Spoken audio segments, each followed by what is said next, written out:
नमस्कार साथियों, मैं राजेंद्र आप सबका स्वागत करता हूं अपने YouTube channel astrology based on लघु पारसही में। आज मैं प्रधानमंत्री नरेंद्र मोदी की कुंडली ले रहा हूं और जैसा मैं पहले कह चुका हूं, राहुल गांधी की कुंडली के एनालिसिस के समय 1950 में पैदा हुए किसी व्यक्ति के जन्म समय का सही होना आवश्यक नहीं है, लेकिन नरेंद्र मोदी के केस में एक गनीमत यह है कि इनकी मीडिया में एक ही कुंडली अवेलेबल है, वो वृश्चिक लग्न की है। राहुल गांधी की तीन कुंडलियां अवेलेबल हैं, जिसमें से मैंने एक ली थी तुला लग्न की। तो वृश्चिक लग्न की इस कुंडली को मैं एनालिसिस आपके सामने करने जा रहा हूं। जैसा मैं पहले भी कह चुका हूं, मान लीजिए यह समय सही नहीं है, यह लग्न सही नहीं है, उस केस में भी कुंडली कैसे देखी जाती है कोई भी उसका आइडिया आपको होगा, इसलिए परेशान होने की कोई जरूरत नहीं। नरेंद्र मोदी की कुंडली वृश्चिक लग्न की है। क्यों? क्योंकि जिस समय इनका जन्म हुआ उस समय पूरब दिशा में वृश्चिक लग्न उदित हुई थी। जैसा मैं कई बार बता चुका हूं आपको, जहां 8 लिखा हुआ है, लग्न लिखा हुआ है, यह कुंडली का प्रथम भाव है और प्रथम भाव में वह नंबर लिखा जाता है जिसकी राशि पूरब दिशा में व्यक्ति के जन्म के समय उदित होती है। जिस समय नरेंद्र मोदी का जन्म हुआ उस समय पूरब दिशा में वृश्चिक लग्न उदय हुई, इसलिए प्रथम भाव में वृश्चिक लग्न का अंक 8 लिखा गया। उस समय मंगल अपनी राशि वृश्चिक में था, चंद्रमा अपनी नीच राशि वृश्चिक में था, गुरु शनि की राशि कुंभ में था, राहु मीन की राशि गुरु की राशि मीन में पंचम भाव में था, शनि और शुक्र सूर्य की राशि में थे सिंह राशि में, सूर्य बुध और केतु कन्या राशि में थे। बुध कन्या राशि में है और थोड़े दिन पहले ही कन्या राशि में पहुंचा है, 1 डिग्री से भी कम का है, लेकिन फिर भी कन्या राशि में है इसलिए उच्च का माना जाएगा। बुध और सूर्य के बीच 1 डिग्री का भी फर्क नहीं है, इसलिए बुध अस्त है। बुध के कुछ स्थिर कारकत्व उनका अभाव व्यक्ति में मिलेगा, एक बात। दूसरी बात, बुध सौम्य ग्रह है, लेकिन सूर्य और केतु जैसे क्रूर ग्रहों के साथ स्थित होने के कारण बुध भी क्रूर ग्रह की तरह से व्यवहार करेगा। अब मैं एक चीज और भी, एक विशेषता इसमें है, राशि और लग्न एक ही है, दोनों वृश्चिक हैं। इसका मतलब व्यक्ति का व्यक्तित्व और व्यक्ति की मानसिक स्थिति अंदर और बाहर दोनों से व्यक्ति एक जैसा होगा। जैसा वो दिखेगा वैसा ही वह सोचेगा,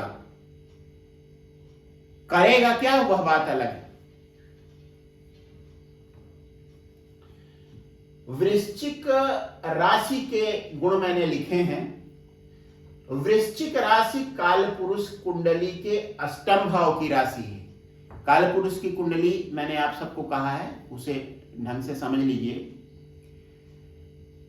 जब राशि चक्र को, जब भचक्र को किसी कुंडली में फिट कर दिया जाए तो जो कुंडली बनेगी वह काल पुरुष की कुंडली कहलाएगी, और वह कुंडली मेष लग्न की होगी। यहां पर प्रथम भाव में मेष राशि होगी, इसलिए 1 अंक आएगा। 8वें भाव में वृश्चिक राशि होगी, इसलिए 8 नंबर आएगा, 8 नंबर लिखा जाएगा। काल पुरुष कुंडली के अष्टम भाव की राशि होने के कारण यह एक रहस्यमय राशि है, आध्यात्मिक है। आप अष्टम भाव के कारकत्व याद करें। अष्टम भाव क्या है? पाताल, जिसकी गहराई की था लेना मुश्किल है। इस तरह के व्यक्ति के मन में क्या छुपा है, क्या चल रहा है, यह समझना आसान नहीं होता। दूसरी बात यह है कि यह आध्यात्मिक राशि है और अष्टम भाव आध्यात्मिक भाव है, इसलिए व्यक्ति का झुकाव योग, प्राणायाम, ध्यान और किसी किसी का तंत्र विद्या की तरफ भी होगा, यदि कहीं से मंगल और शुक्र की युति बन रही है तब। विनाशकारी वृत्ति वाली राशि है ये। अष्टम भाव दुर्घटनाओं की राशि है, का भाव है, और मंगल एक एग्रेसिव प्लैनेट है।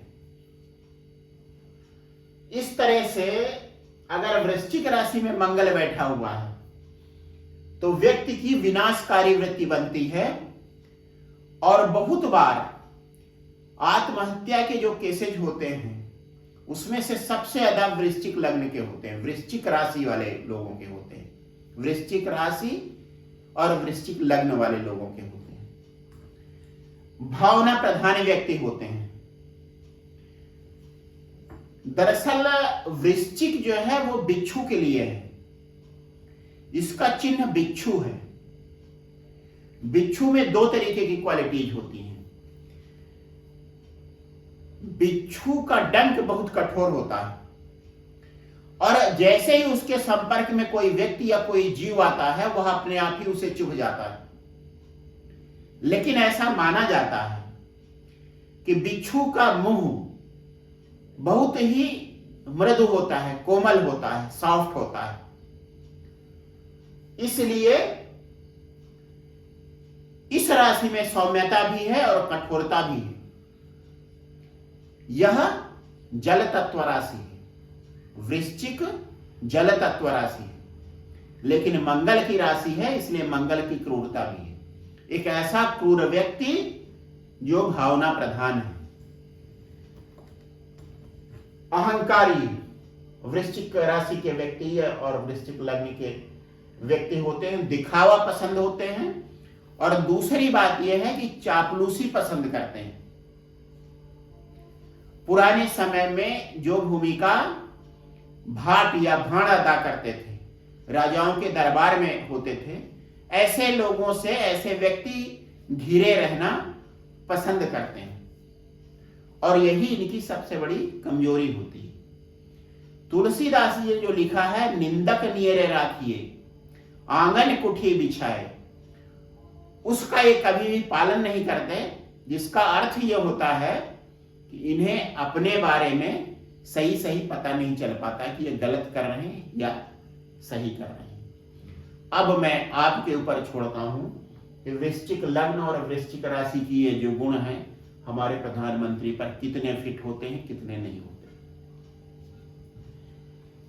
वृश्चिक लग्न के शुभ ग्रह हैं चंद्र, भाग्येश है, गुरु पंचमेश है, और मंगल लग्नेश है, लेकिन मंगल खस्तेश भी है। पाराशर ऋषि कहते हैं कि 3, 6 और 11 निश्चित रूप से अशुभ भाव हैं, और इनके स्वामी किसी न किसी तरीके का अशुभ फल अपनी दशा महादशा में देते हैं। उसी तरह से लग्नेश, भाग्येश और पंचमेश निश्चित रूप से शुभ फल अपनी दशा अंतरदशा में देते हैं। इसका मतलब क्या होगा? मंगल शुभ फल देगा, साथ ही साथ अशुभ फल भी देगा, छठे भाव के। अब मैं थोड़ा सा तुलना करूंगा राहुल गांधी की कुंडली से। एक वृश्चिक राशि, दूसरी तुला राशि। एक का राशि स्वामी 100वें स्वभाव का, दूसरी राशि का स्वामी दूसरा व्यक्ति क्रूर स्वभाव की राशि वाला। दोनों के लग्न में खस्तेश बैठा हुआ है, लेकिन राहुल गांधी की कुंडली में जो खस्तेश गुरु बैठा हुआ है वो तुला लग्न का सबसे अशुभ ग्रह है। और मोदी जी की कुंडली में जो मंगल खस्तेश है वह बेसिकली लग्नेश है, इसलिए शुभ है, अपनी राशि में बैठा हुआ। तो नरेंद्र मोदी जी को विवाद हरदम लाभ देंगे, इसके विपरीत राहुल गांधी को विवाद हानि पहुंचाएंगे। दूसरी बात है, राहुल गांधी का जन्म केतु की महादशा में हुआ। इसी कुंडली की तरह से केतु राहुल गांधी की कुंडली में उपलब्धि के भाव, धन के भाव, आय के भाव 11वें में बैठा हुआ है, जो इस बात को प्रकट करता है कि जातक एक धनी परिवार में पैदा हुआ है।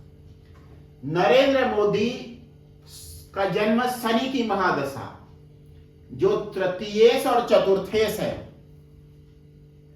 और शनि का संबंध लोहे से भी होता है, रेल का संबंध। कहा जाता है कि नरेंद्र मोदी बचपन में रेलवे स्टेशन पर चाय बेचा करते थे। शनि का कारक तो याद कीजिए।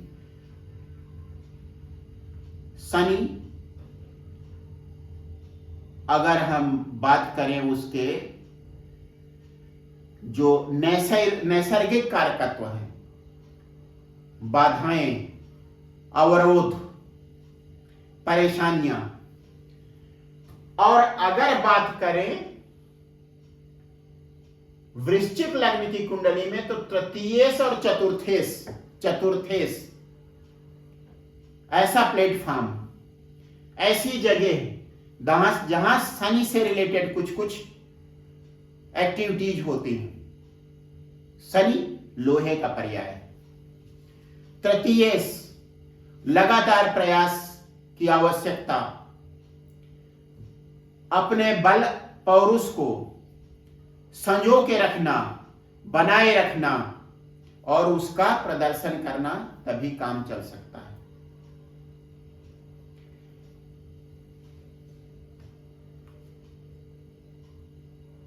अब बात करते हैं नरेंद्र मोदी की कुंडली में बनने वाले केंद्र त्रिकोण योगों की।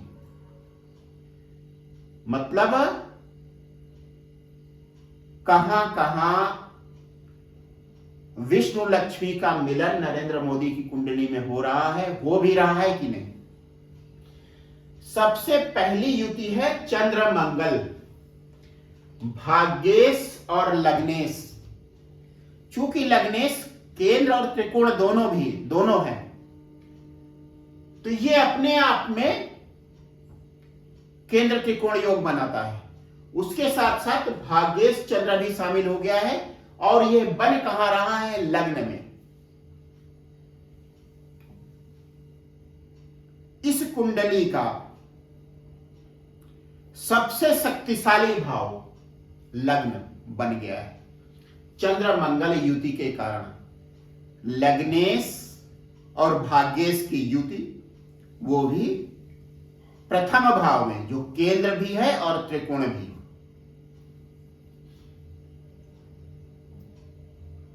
अब इसमें एक दोष है युति में। चंद्रमा अपनी नीच राशि में है। मैंने आपको नीच भंग राजयोग के बारे में बताया है, उसे मैंने यहां नहीं लिखा है। वह योग इस तरीके का होता है, जब कोई नीच का ग्रह, कई तरीके से नीच भंग योग बनता है। उसमें से एक तरीका यह होता है कि नीच ग्रह जहां बैठा है, जिस भाव में बैठा है, जिस राशि में बैठा है, उस राशि में उच्च का होने वाला ग्रह भी बैठ जाए या उस राशि का स्वामी बैठ जाए। वृश्चिक राशि में कोई ग्रह उच्च का नहीं होता, लेकिन वृश्चिक राशि मंगल की अपनी राशि है। मंगल यहां पर स्वराशि में होकर बैठा हुआ है। इसका मतलब चंद्रमा की नीचता को मंगल भंग कर रहा है। अब नरेंद्र मोदी जी को इस शुभ युति का, केंद्र त्रिकोण युति का फल अपने जीवन में 2 बार मिलेगा। एक बार मिल भी चुका है, एक चंद्र महादशा मंगल के अंतर में, दूसरा मंगल की महादशा और चंद्र के अंतर में। दूसरा, इस योग का दूसरी बार जो फल होगा वो आगे मिलेगा। किस समय वह योग बनेगा वो मैं आपको बताऊंगा। उसके बाद गुरु और शनि की युति। गुरु की 7वीं दृष्टि शनि और शुक्र पर पड़ रही है। गुरु पंचमेश है और शनि चतुर्थेश है। चतुर्थेश और पंचमेश की युति केंद्र त्रिकोण योग, राजयोग, लक्ष्मी विष्णु योग चतुर्थ और सप्तम भाव में बन रहा है। इसी तरीके से पंचमेश और सप्तमेश के बीच की युति बन रही है। यह युति भी चतुर्थेश और दशमेश के बीच बन रही है। गुरु और शनि की युति चतुर्थेश और दशमेश के बीच, गुरु और शुक्र की युति चतुर्थेश और दशमेश के बीच। एक युति है पंचमेश और चतुर्थेश की, दूसरी युति है पंचमेश और सप्तमेश की, और ये बन रहे हैं दशम भाव में। मतलब कुंडली के चारों भाव राजयोगों से सुसज्जित है। इसी का भाव आपको राहुल गांधी की कुंडली में मिलता है। एक बहुत कमजोर सा केंद्र त्रिकोण योग उनकी कुंडली में है शनि और मंगल का। उसमें से शनि नीच राशि में है। उसका नीचत्व भंग अवश्य हो रहा है, लेकिन उस कुंडली में कोई और केंद्र त्रिकोण योग नहीं है। उसके बाद एक और केंद्र त्रिकोण है मंगल और गुरु का। मंगल की चतुर्थ दृष्टि गुरु पर है। मंगल की जो एक विशेष दृष्टि होती है चौथी, वह गुरु पर पड़ रही है। 1 2 3 4 मंगल की चौथी दृष्टि गुरु पर पड़ रही है, और यह पंचमेश और लग्नेश के बीच बना केंद्र त्रिकोण योग है। कुल मिला के कितने हो गए? चंद्र गुरु,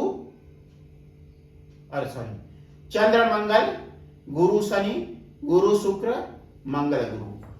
कोई भी शुभ ग्रह नहीं है, कोई भी ऐसा त्रिकोण स्वामी नहीं है जो केंद्र त्रिकोण युति में शामिल ना हो।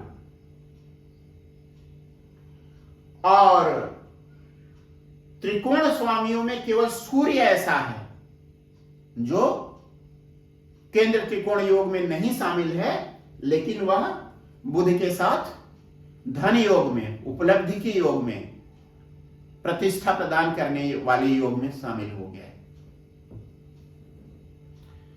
बुध के लिए मैंने बता दिया कि अस्त हो गया है बुध, क्योंकि सूर्य और बुध एक ही अंश पर है। सूर्य 0 डिग्री 35 मिनट पर है और बुध 0 डिग्री 46 मिनट पर है। 3 डिग्री से 3 डिग्री तक का अंतर अगर अंशों में होता है तब ग्रह अस्त होता है। यह पूरी तरह से अस्त हो गया है। अब इसका मतलब क्या होगा? इसका मतलब यह नहीं है कि बुध अपने कारकत्व के हिसाब से फल नहीं दे पाएगा, लेकिन बुध के कुछ स्थिर कारकत्व नष्ट हो जाएंगे। बुध का एक स्थिर कारकत्व है हास्य, मजाक, और वो भी हल्का फुल्का, विनोद प्रिय, सौम्य। सूर्य उसे नष्ट कर रहा है अस्त करके। और इसका अभाव आपको नरेंद्र मोदी की कुंडली में दिखेगा। और अब वह स्थिति हो गई है कि वाणी का कारक बुध जो अस्त है और क्रूर हो गया है, वह उनको नुकसान पहुंचा रहा है।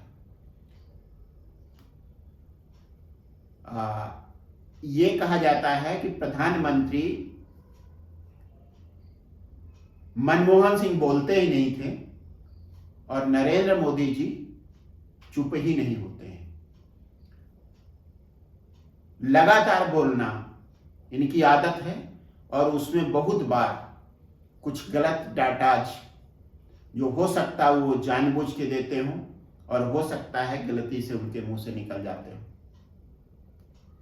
और उन्हीं का फायदा अब दूसरी पार्टियां उठा रही हैं जो सोशल मीडिया पर उसी तरह से एक्टिव हो गई हैं जैसे नरेंद्र मोदी की पार्टी। यह जन्म कुंडली पाराशरीय नियमों की पुष्टि करती है। इतने केंद्र त्रिकोण विष्णु लक्ष्मी योग वाला व्यक्ति किसी भी स्थिति में पैदा हो, सर्वोच्च स्थिति तक पहुंचेगा। अब इनकी महादशाएं देख लेते हैं। शनि महादशा में इनका जन्म हुआ, उसके बाद बुध की महादशा आई, केतु की आई, और केतु के बाद शुक्र की महादशा आई। शुक्र महादशा शनि का अंतर 7 दिसंबर 2001 को ये गुजरात के मुख्यमंत्री बने और उस समय विधायक भी नहीं थे, इन्होंने इलेक्शन भी नहीं लड़ा था। शायद जहां तक मुझे जानकारी है उस समय तक इन्होंने विधानसभा का कोई इलेक्शन नहीं लड़ा था।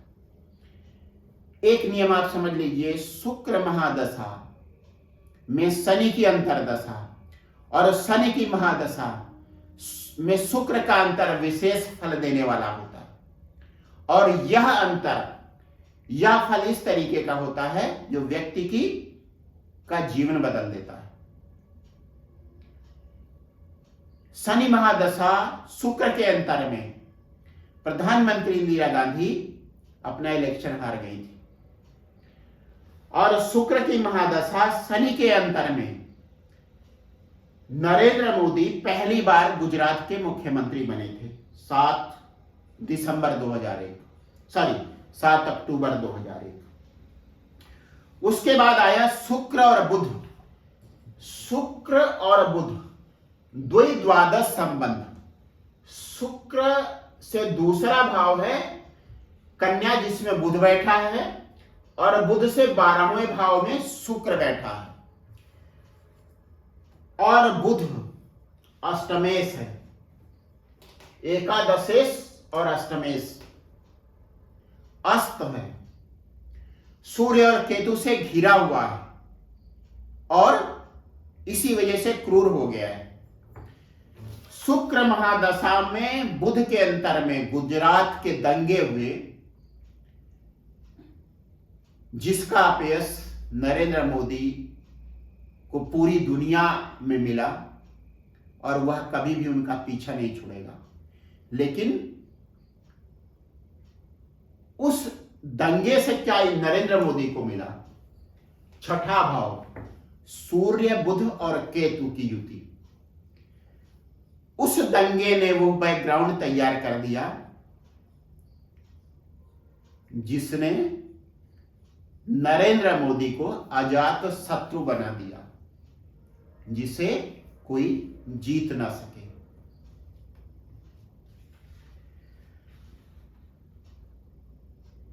उसके बाद शुक्र महादशा शनि के अंतर से शुरू करके सूर्य की पूरी महादशा, सूर्य उपलब्धि वाले भाव में बैठा हुआ है और शुक्र कर्म वाले भाव में बैठा है। नरेंद्र मोदी गुजरात के मुख्यमंत्री बने रहे। उसके बाद आई चंद्र महादशा, भाग्येश की महादशा। लग्न में बैठा हुआ भाग्य भाव का स्वामी चंद्रमा, मंगल के साथ केंद्र त्रिकोण युति बनाता हुआ चंद्रमा, सबसे बलवान शुभ भाव का स्वामी चंद्रमा, नीच भंग राजयोग में शामिल चंद्रमा। चंद्र महादशा मंगल के अंतर में राजनाथ सिंह भारतीय जनता पार्टी के बीजेपी के राष्ट्रीय अध्यक्ष बने और उन्होंने बिना किसी हिचकिचाहट के प्रधानमंत्री पद के लिए नरेंद्र मोदी के नाम का अनुमोदन किया। सुषमा स्वराज और इस समय जो मध्य प्रदेश के मुख्यमंत्री हैं, मैं उनका नाम भूल रहा हूं, लाल कृष्ण आडवाणी, और इस तरह के अनेक लोगों के प्रत्यक्ष अप्रत्यक्ष विरोध के बाद भी राजनाथ जी ने प्रधानमंत्री पद के लिए नरेंद्र मोदी का नाम प्रस्तावित किया, जिसका अर्थ था कि यदि पार्टी जीतेगी, यदि सत्ता में आएगी, तो नरेंद्र मोदी प्रधानमंत्री बनेंगे, चुनाव की अगुवाई नरेंद्र मोदी करेंगे, यदि पार्टी जीतेगी तो प्रधानमंत्री बनेंगे। और उस समय चंद्र महादशा में मंगल का अंतर चल रहा था, मतलब केंद्र त्रिकोण योग का समय। पार्टी ने अपने दम पर सत्ता हासिल की। चंद्र महादशा और राहु के अंतर में नरेंद्र मोदी इस देश के प्रधानमंत्री बन गए। राहु पंचम भाव में है, उच्च पद देने में समर्थ है, गुरु के फल देगा, और साथ ही साथ राहु का नक्षत्र है शनि, प्रजा।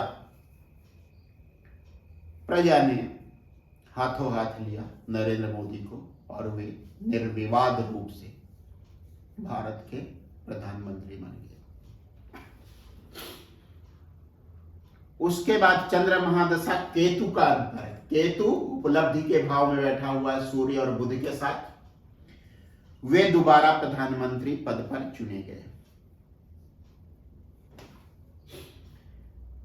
अब 30/11/2021 से मंगल की महादशा शुरू हो गई।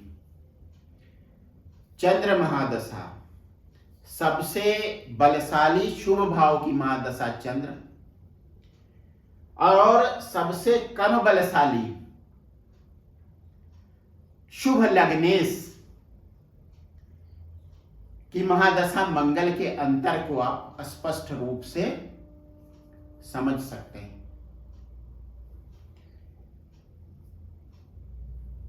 30/11/21 आप दिसंबर मान लीजिए, नवंबर का आखिरी दिन, दिसंबर जैसे ही लगा, दिसंबर 2021 मंगल की महादशा शुरू हो गई।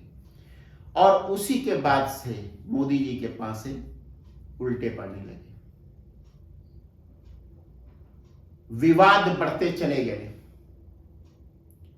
जो व्यक्ति उनकी बातें सुनने के लिए लगातार टीवी के सामने बैठे हुए एकटक उन्हें देखते रहते थे, वे अब चैनल बंद करने लगे। चाटुकार कुछ उनसे अलग हो गए और कुछ इस संदेह से भर गए कि पता नहीं भविष्य क्या होगा। कुछ बदल भी गए, जो कुछ ज्यादा बड़े कलाकार थे। इस फर्क की वजह है भाग्येश चंद्र और लग्नेश मंगल के शक्ति के बीच का फर्क। अब अगला इलेक्शन होगा, उस समय मंगल की महादशा में शनि का अंतर होगा, जो अंदाजा मैं लगा रहा हूं, क्योंकि ये 21 अप्रैल 24 से 30 मई 25 तक मंगल महादशा में शनि का अंतर रहेगा। मंगल और शनि के बीच किसी तरीके का कोई दृष्टि संबंध या दूसरी और तरह का संबंध नहीं है। 4 तरह के जो संबंध होते हैं, साथ साथ बैठे होना, दृष्टि संबंध होना, राशि परिवर्तन होना, या शनि मंगल की राशि में बैठे और मंगल उस पर दृष्टिपात करे, ये नहीं है। दूसरी बात है, शनि अशुभ भी है, उतना अशुभ तो नहीं है, लेकिन बिना प्रयास के कुछ देने वाला नहीं। हाँ, मंगल और शनि की जो परस्पर स्थिति है वो बहुत अच्छी है। मंगल से शनि 10वें केंद्र में बैठा हुआ, 10म केंद्र में बैठा हुआ है, और शनि से मंगल 1 2 3 4 चतुर्थ केंद्र में बैठा हुआ है। मतलब दोनों ग्रह एक दूसरे से केंद्र में बैठे हुए हैं। अगर इन्हें इलेक्शन जीतना है 2024 का, वह इलेक्शन तभी जीता जा सकता है जबकि शनि देव प्रसन्न हो, न्याय का देवता शनि प्रसन्न हो। और उसके लिए शनि प्रसन्न कब होते हैं? जब लोकतांत्रिक मूल्यों को मोदी जी बढ़ावा दें, कमजोरों का सहारा बने और स्त्रियों का सम्मान सुनिश्चित करें। मोटे मोटे तौर पर ये 3 शर्तें हैं। अदरवाइज स्पष्ट तौर पर मंगल महादशा ने उनकी लोकप्रियता कम कर दी है। वे विवादों में लगातार घिरते जा रहे हैं। उनके वे तमाम भाषण अब लोगों के हास्य के विषय बन रहे हैं जो 2014 के पहले उन्होंने इलेक्शन लड़ने के लिए दिए थे। लेकिन अगर वे लोकतांत्रिक मूल्यों को बढ़ावा देते हैं, कमजोरों का सहारा बनते हैं और स्त्रियों का सम्मान सुनिश्चित करते हैं, जो आसान नहीं है, तो 2024 में भी उनकी जीत सुनिश्चित हो जाएगी। और अब मैं फिर से बात करूंगा चंद्र मंगल योग की। मंगल महादशा में चंद्र का अंतर, मंगल महादशा की आखिरी अंतरदशा होगी चंद्र, वह नरेंद्र मोदी के व्यक्तित्व में परिवर्तन करेगी। और उसके बाद 5म भाव में बैठा हुआ राहु उन्हें पूजा पाठ, अध्यात्म, इसकी ओर और ज्यादा बढ़ा देगा। मेरी ओर से नरेंद्र मोदी को अच्छे भविष्य की, अच्छे स्वास्थ्य की शुभकामनाएं। आप सबका बहुत बहुत धन्यवाद। यदि अभी तक आपने मेरा चैनल सब्सक्राइब नहीं किया है तो प्लीज उसे सब्सक्राइब करें। एक बार फिर से बहुत बहुत धन्यवाद।